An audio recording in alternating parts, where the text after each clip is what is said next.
like I was saying, like I think the end was the beginning when you get to that club scene, right? I think like it's done that he's so alone because technically, the way I see the movie, he is alone, right? Ah, He's interesting. reliving. He's He's reliving. It's not actually in the present tense. It's his right, memory. exactly. He's just Oh, reliving it, kind of thing, and that's why he just has that breakdown and just starts screaming in there, right?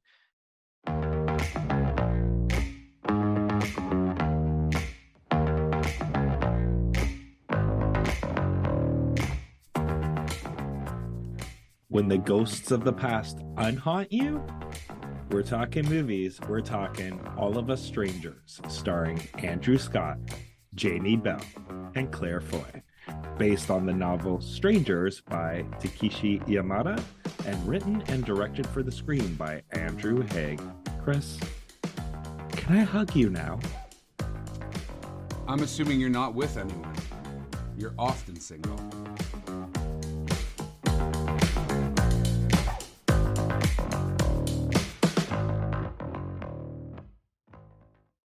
hey everybody, and welcome to this week's episode of How'd You Like That Movie? We're going to be talking about a fairly serious drama. As Scott said, it's All of Us Strangers, the 2023 release. It's up for a bunch of awards, so we wanted to jump on it and talk about this. So I'm going to throw it over to you, Scott, right away. Okay, so two things to start. One, I'm not going Oh, to do a by the way, plot. and do not fucking do any spoilers. The spoilers in this are like super crucial to the plot, so we have to talk around them. I don't want to do spoiler alerts. I just don't want to give up the fucking main, set piece turns in this if we can avoid it, please. Anyway, sorry to cut you off. I just thought that's super important to get out of the way right away. Okay, so let me start from the beginning of my sentence again. So, two things. I'm not going to do a plot description with this one because I couldn't come up with one that doesn't give a lot away, and I don't want to give away spoilers. It's almost like So, we're like one being operating together, but somehow also in totally opposite directions. okay. So, second, Yeah. I'm going to be honest. I don't know how much I'm going to be able to contribute to this episode. Did you not watch the Uh, movie? no, mainly because, like, without giving away the overall theme of this movie is grief. Yes. um Yes, like lots of grief. Like a and gravy boat full of grief. and i'm I'm literally living it, right? Like, it's coming up to the 1 year anniversary of my mom's untimely death, and literally we're writing notes on this, and like even now I'm already starting to fucking tear up because like I can't differentiate between this and what I'm living. So it, like, even when I was doing my notes, I would just start breaking down crying because uh it kept on relating me to what I'm still going through with that. And that's the thing. I don't know how much I can really talk because I might just start breaking down, and I don't think it's going to make good audio of me just sobbing like a little, you know uncontrollably. So obviously we'll work within the capacity that you have. What I do find interesting about this is like I'm not dealing with any of these things, and I cried. I cried my eyes out at the end of this film. And even the Frankie Goes to Hollywood song that they use in the very end and then it goes into the over credit scenes. Like now, when I hear that song, it literally drags me back to the ending of this film and it like makes me emotional.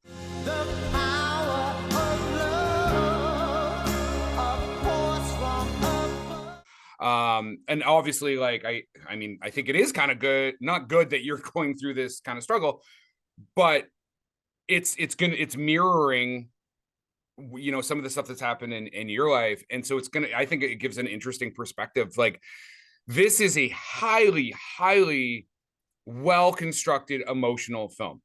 Like you and I watch a lot of movies. I watch a lot of film like kind of in an indie kind of setting, and I don't know the last time I was moved by a film like this film, like physically moved. not just intrigued or interested or contemplation, but like physically moved to an emotion by this film.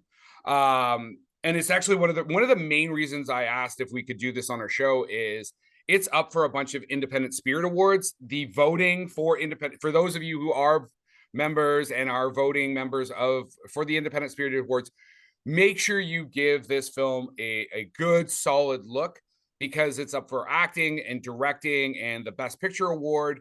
And I think it deserves definitely appropriate consideration. And it's really kind of only in a theater run. Like, it's not available in any type of streaming that I can find at this time. So if you're a voting member, you've got your screeners, make sure you watch it. Like, don't just go, oh, I know these other films. Do it. Because I actually found, it took me a long time to watch this, even though I've had the screeners for a while, because I felt like the trailer, and it could be because like once you see this film, you realize it's very difficult to not give away some really key information. But when I watched the trailer for this, I was not overly interested. I was like, okay, like it's on my list, I'll get to it. And then I watched it and I was like, how the fuck did I wait this long to watch this film? Another film that's like this, that I waited way too long, is Passages, which is also a fantastic film that's up for Independent Spirit Awards right now. And again, sometimes the trailers, they don't do the job, which is to get you interested in watching the film. Like, go watch the like hopefully in the YouTube version of this, we'll have a bit of a clip of the trailer, and it doesn't excite you to watch the film. It just seems like your standard. When I watched the trailer, it was sort of like standard relationship, parents, blah blah blah. I was like, okay, like that's a drama. I'm assuming you're not with anyone. Never see you with anyone. But it's not. it's not that at all. Like, it has those elements, but in a just fascinating way. Anyway, I'm gonna let you try and do some talking the best you can here. Yeah. Oh well. Did you like the film? Like let's start. It was how should I put this? I think going into it, like once you realize what this movie's all actually about and the plot, I think it's constructed and written in a way that it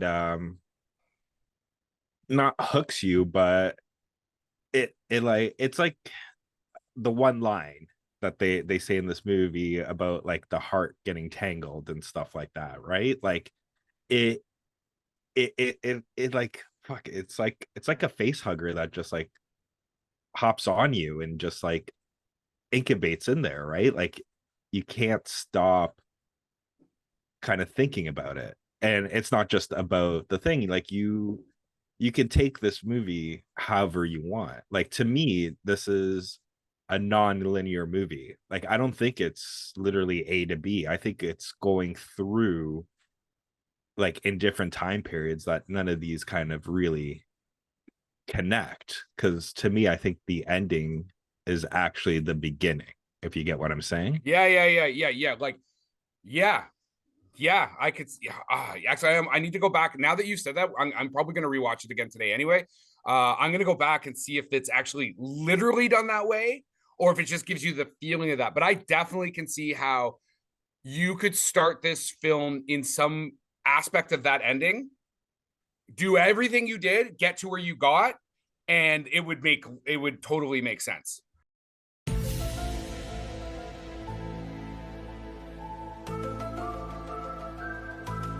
I know that the listener is like, what the fuck are you guys talking about? Seriously, when you get a chance to watch the movie, you'll understand. Scott's got a very good point that the ending very well may be the beginning of this film. You have a future in the past. Years ago for me, years from now for you. Right. And yeah, like I think the writing's tight. I think Andrew Scott did an amazing job. Like, I've been a fan of his since Sherlock, when he played Moriarty, and he's now he has the Netflix show that's coming out soon where he's going to be Tom Ripley. Yes. And after seeing this performance, I actually, because I love Patricia Highsmith's Talented Mr. Ripley. alluded to my love of it in the like 90s film plus the 60s film, Purple Noon. At first I was like, oh, for fuck's sakes, like this is gonna be awful. And then I saw his casting, I saw his performance in this, and I actually will probably get my Netflix subscription back just to watch that series. So Yeah, no, I think it's well done. Now this is technically, I wouldn't say a remake, but this movie, like I said, it's based off a novel called The Strangers, and this was made into a film in 1988 called The Discarnates. oh, okay. And it seems like it's 100% totally, because it's more, it seems like it's more like The Grudge kind of thing. It seems like, reading the synopsis of what this movie is, like the 1988 film, it seems a lot more like, Like horror aspect or like yeah, supernatural? because the main character, like from what it's saying in terms of the description and the synopsis, yeah, it seems like it's more vengeful kind of spirits than Nice. anything. Yeah. And again, not to give too much away, but you could almost, because when I saw this, I didn't see it so much as supernatural as more like mental health, like almost like schizophrenia. You know what I mean? Well, I wouldn't say that. I can only, yeah, I can only really, like, because I don't want to say that, because then you're gonna fucking say that I'm schizophrenic, and now you're gonna make me fucking almost break down here. Oh, I'm sorry, man. I'm sorry. I wouldn't say this. I wouldn't say that, because that's the thing. Like, with with grief, there's a lot of stages, right? And with that, I think a lot of us, especially when it's untimely, and I don't think it's really giving much away, right? Like, he has, like, this main character has survivor's guilt, and he's had it for years. Mm-hmm. Yeah, I think that's shown like very, very early in the film. I agree with you. You're not giving anything away. And it's right, even alluded to in the trailer, right? So right. And he even says he was supposed to go that day, but he just slept in. Like, he's been living with that survivor's guilt, and he can't really, like, even now comprehend it, because he's missing out on it. And I think, like I was saying, like, a lot of people with grief and stuff like that, like, you do talk to your loved ones that had passed. Like, sometimes it's something simple, like, depending how you want to do it. Like, there's a Netflix show called Surviving Death, and with that, right, it goes through a lot of stuff, like, near death experiences, everything like that. But it also talks about, like, you see signs, whether or not they're there or not, but you see signs, believing that your loved ones are still trying to contact you, from beyond wherever, right? And obviously everybody's religious beliefs and everything are different. But with that, sometimes, like, you'll be somewhere, and you have a smell, and that smell just relates back to the people, that you lost, and you're bringing back all that. So I think with him, it's not really mental health, it's just like, it's his escape mechanism, right? Like, he goes back there because he doesn't know, like, when it just seems like when there's a major change that's going to happen in his life, and he doesn't really have anybody to talk to, he goes back there, right? And kind of just speaks, and kind of, like, visualizes what he believes kind of the conversation would be like. You know what I'm saying? mm-hmm. Absolutely. It's a very it's a very lonely film as well. Like, outside of the nightclub scene, really, like, there's like very little other like background performance. There's essentially the two leads, Andrew Scott as Adam and Paul Mescal as Harry. Then there's Adam's parents, Jamie Bell playing his father and Claire Foy playing the mother. And like I said, other than that, like once, and it's the subway scenes. But for the most part, it's like it feels very isolated. The apartment is not, no one else has moved in except for Harry. And so it's very isolated. When he's visiting with his parents, it's just the three of them. And so you get like this really foreboding feeling of loneliness throughout the film. Even in that nightclub scene, when after they do the drugs, it's like it's like being lonely, but in a place full of people. Like he feels super isolated because he's kind of tripping out or whatever. It's just like it makes you feel what the character is feeling, erratic and lonely and helpless, and like just, and the cinematography in this is so well done. Like for the most part, it's not really arty. It's fairly just competent and stuff. But again, there's stillness in the cinematography. But that last closing shot at the end of the film, where again, that Frankie Goes to Hollywood song is playing, and it just kind of, it's an overhead shot and it just keeps pulling away and pulling away. And it shows the two of them just like alone in the bed. And you're just like, fuck, man. Like, yeah, then it turns like there's like into almost like a void around them. You know what I mean? Yeah. Yeah, like I do like that shot, right? And then obviously it just keeps on, pulling out until it's like the universe kind of thing, right? It's but like again, yeah, like I was saying, like I think the end was the beginning. When you get to that club scene, right? I think like it's done that he's so alone, because technically, like the way I see the movie, he is alone, right? He's Interesting. reliving. He's reliving. It's not actually in the present tense. It's his memory. Exactly. He's just reliving it, kind of thing. And that's why he just has that breakdown and just starts screaming in there, right? And then that's why, like, the next scene, the next transition, when he wakes up in the room, like he has no recollection of how he got back home. Oh man, I can't wait to rewatch it and now run it through exactly what you're saying and trying to see if I can see it through that kind of different light or whatever. I know, I'm good. I see I can contribute a little bit. You do, yeah, you're doing great. Man, I think like all the cast in this too, Andrew Scott, Paul Mescal, Jamie Bell, Claire Foy, like they are doing fantastic. Like I really hope that Andrew Scott wins some lead performance acting awards, because he's like basically carrying the film. He has to be both like alone but also in scenes with scene partners. He has this like vulnerability, but it's not overly dramatic. I think and then there's obviously the points where he's supposed to be with his family and he's an adult, but he's kind of having to not act like a child, but be more childlike.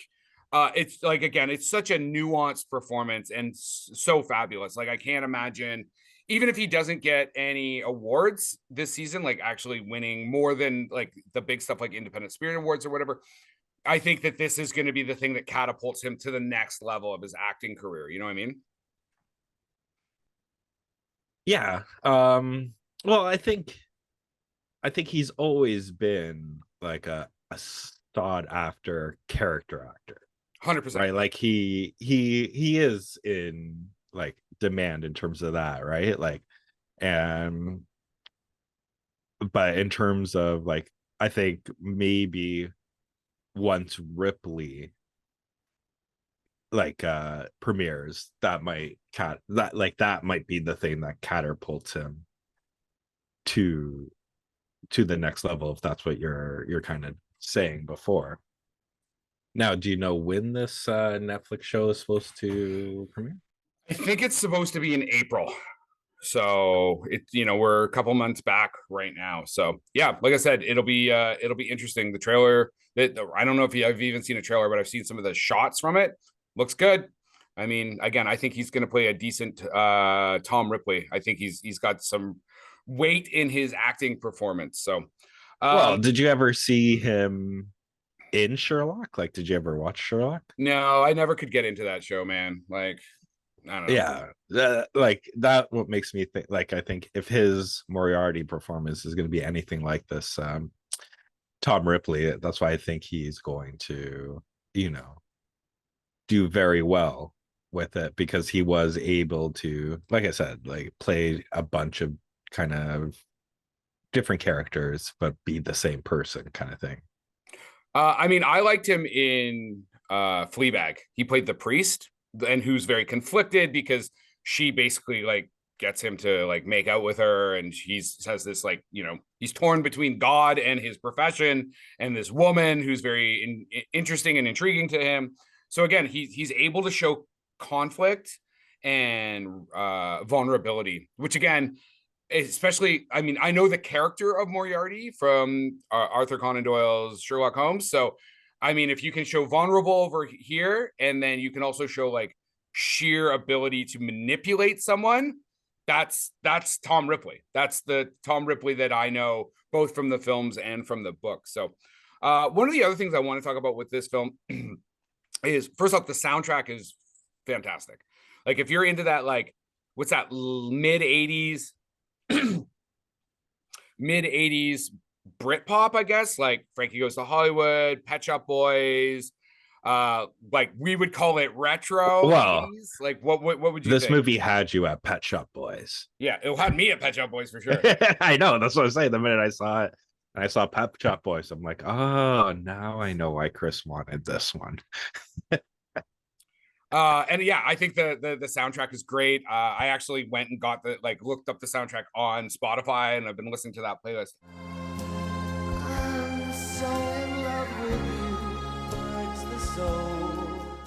So I was talking about this. I was talking about the movie Passages and Brokeback Mountain with a colleague of mine, actually, Alicia, who's been on our show. She talked about Mean Girls. Because she tends to write in the LGBTQ space. And I used all three of these films as an example to show how you can write LGBTQ stories or characters without it being really dependent. Like, their sexuality is only part of it. It's not the whole plot.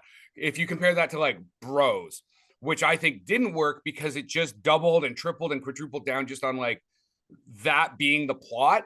Being gay was the plot versus characters are gay. That creates certain conflicts or certain obstacles to overcome, but the stories are universal, right? In this, it's grief, loneliness. They could have been straight. They could have been. Well, go ahead. I was going to say, because there was a section where he is having the conversation with his mom about it, right? Mm-hmm. When he technically comes out to his mom. But I thought that was, like, in terms of dialogue and scene, I think that was one of the best written scenes of this film, because, and I don't know if this is because it would be a spoiler too, right? Because you're taking the sensibilities of the 80s and trying to implement them now in 2023. Yeah. Right. Yeah. And trying to bring that conversation forward and showing how much has changed in those decades, right? And I think that's so awesome that you brought that up. Actually, I totally agree with you. I think all the conversations around his not just his boyfriend, but also his like sexuality in today, because it's obviously supposed to be pretty much present. Mm-hmm. And then having that conversation with the 80s, basically, even the conversation with his dad about like hearing him crying and being like, I didn't want to come in because of blah, blah, blah, blah, blah. And he's like, yeah, that's probably why I didn't care that you didn't come in. Like, it's amazing. Like, it's like the future talking to the past. And that's the thing. It like I was saying, like you're saying with the dad, like one of the, I wouldn't say the funniest things, but they did have like kind of a laugh about it, was, you know, when because he first came out to the mom and then he comes out to the dad kind of later, right? And then the dad already knew because he heard from the mom. And then the dad's like, well, I kind of already knew because you can never fucking throw a ball. He's like, can you even throw a ball now? But that's the thing. That was like, if you look back, it's like, something that was supposed to be manly, like throwing a baseball or throwing a softball or whatever, right? Which to me doesn't make sense, because if this is Britain, this would be a lot more like you couldn't football, soccer. you couldn't kick a ball than throw a ball. But yeah, regardless of that, but you're taking those sensibilities like, oh shit, right? And that probably was, parents in the 80s like, holy shit, my son can't throw a ball, he's probably gay, right? And trying to have that conversation now, right? But they laughed about it after, because he's like, yeah, I still can't throw a ball. But at that, he goes, that has nothing to do with me being gay, kind of thing, right? But yeah, I totally agree. Like, this is it's just a story, whether it's man on man, man on woman, woman on woman, right? Like, it doesn't matter. It's literally the whole love is love, right? It's these two people who found themselves, right, in the situation they're in. And that's the thing. Like, and again, like you're like, not to go back on, why I think I'm so smart, but I think the only reason these two are the only two people you see in this building is because he did live a lonely life and he didn't communicate with anybody. The only person he knew in that building was the boyfriend. Harry. Yeah. So that's why everything's all dark and everything. And that's why, like, to me, it's like, or maybe like you said, maybe it's all in his mind. Like all of it. Like, there is parts that like he is living, but like you said, like maybe all the interactions we as the audience are seeing are past. They're all memories. Right. Like I said, I'm gonna rewatch this today, because like you've got me definitely thinking on a different wavelength now, which I think right. Because the scene that made me think it was the first scene where they're kind of introduced, where they have the fire alarm, right? And then he goes out, and then he looks up, and Paul, right? Or no, Harry. Harry's the boyfriend. Yeah. So then Harry is looking out of the window, staring at him, right? And then he knew exactly which apartment he was in. Yeah, when he brings the booze over or whatever. Yeah, and he was like, I can come in for whatever. Doesn't matter. I can give you whatever you want, baby. Yeah, he was like, vampires are at my door. But yeah, that's what made me think, like, okay, this is, because for even if you are the only two in the building, to know exactly where the other person lives, like exactly the apartment where you never have an interaction, that's what makes me think, like, okay, he's kind of reliving it. I think I'm going to just pivot to some like technical aspects here. I think that this is a very good example of good direction, and sometimes it's difficult to like really parse out directing or the screenplay or just the acting, or so in my opinion, like this is not just a complex story, but the way the story is told could get very muddled and complicated very easily, right? You could kind of lose your sense of like where you are in the story. Who's that? Why is this happening? The fact that you could be possibly you were definitely dealing with different timelines, but mental states and all this type of stuff. The fact that you're dealing with all of these different things, and even you and I watched this film and got slightly different versions of how these things are being shown, we all get to the end of the story and feel like the story was told properly. And I think, like I said, I think that in the hands of a different director, this could have become a mess very, very easily, where you're just like, who are these characters? Wait, why is that happening? And at no point did I feel lost in this film. And like I said, when you get to the end, you understand the story arc that's supposed to be happening. You feel the things you're supposed to feel. And you're left with a sense of like, I understand these characters. You know what I mean? Yeah, I think that is a testament to the writing, because it didn't have to go like there. You had A plot, B plot, both get started, both get resolved, right? Mhm. And you didn't have to have so many other topics to discuss, right? So like you were saying before, in terms of like, you didn't have to be like, okay, you didn't have to go through like a whole section of this is him being a gay man in 2024, right? And Yep. blah blah blah, right? It's just he's gay, that's it. He's living his life, right?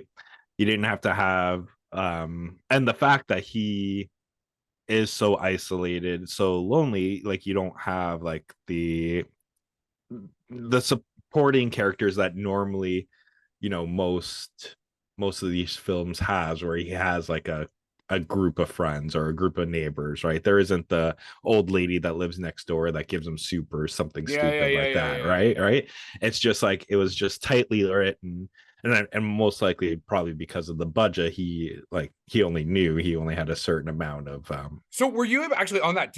So I couldn't find the actual budget for this film. I know it has to be under 30 million. I don't think they were at that. It doesn't feel like a $30 million film, but in order to qualify for the Indie Spirit Awards, it has to be less than 30 million. But I couldn't find the actual numbers on this. Were you able to get those? let me Because I know it did 5.5 million at the box office so far. And I know it's still doing like repertory theater stuff here in Canada. So yeah, I don't know. Yeah, I can just see the box office. and again, like I said, this feels like it's 10. You could probably make this for 10 million. Depends on what the actors took. It's a very much independent in the sense that it's a small set of locations. I mean, there's a subway, there's the bar, and then basically there's the apartment, and then the transition to the parents' house. Like it's very, very, very, very, very small as far as locations are concerned. So, yeah, I don't think it broke. I can't see it breaking $30 million for a budget, but yeah, I don't either. Yeah, because even shooting locales, there wasn't many, right? It's because the parents' home is actually Andrew Scott's childhood home, so that probably is where his parents live. Yeah, so yeah. they probably Mom, got Dad, that you got to shit. get out here. I'm shooting a movie. Yeah, right. So I have to do that all the time. Shh, be quiet. I'm trying to shoot a film here. Be like, fuck. So yeah, and then in terms of my guess is probably the condo complex is probably where one of them live anyways, like in terms of the rooms, and they probably just like guerrilla shot the building for yeah like well, just exterior building, right? Like there's very little that is required outside, and then you could be shooting in a studio. Those could be entirely studio sets. Yeah, so yeah, I don't see it being much of a budget as well. So yeah, I would assume probably under 30, maybe. So I want to, when we're unless you've got anything else that you want to talk about, I want to finish kind of on the Rotten Tomatoes score and stuff like that. So do you got anything else you want to talk about with this film before I finish with our quotes and stuff? No, go. Well, it's not our quotes, it's your quotes. Well, it's my quotes. So it's got a 96% from the critics. It's got a 92 on Rotten Tomatoes from the audience. Hour 46 minutes, very well paced. Again, this film's going to suck you in. I ended up actually watching this film in sections just because I was having to do judging. So I'd be watching like 15 minutes at a time, and I still felt like brought back to the story. So I'm, like I said, I'm looking forward to watching it later today in its entirety. But I'm going to leave with this. Becca James from the Chicago Reader had this to say: driven by such tender and thoughtful performances, All of Us Strangers is a healing, heartbreaking, and haunting look at the human condition that will stay with viewers long after they've left the theater.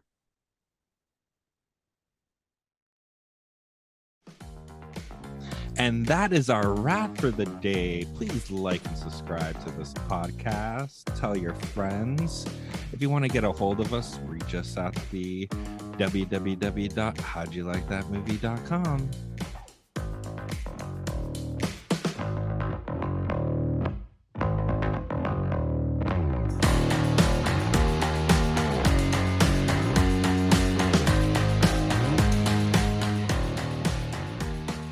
But I was gonna say, next time, don't fucking do the Chicago Reader.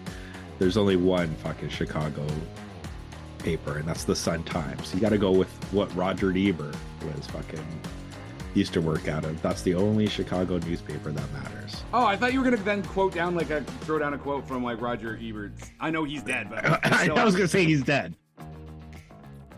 Production by Rod Shaver, Vader Monkey Productions.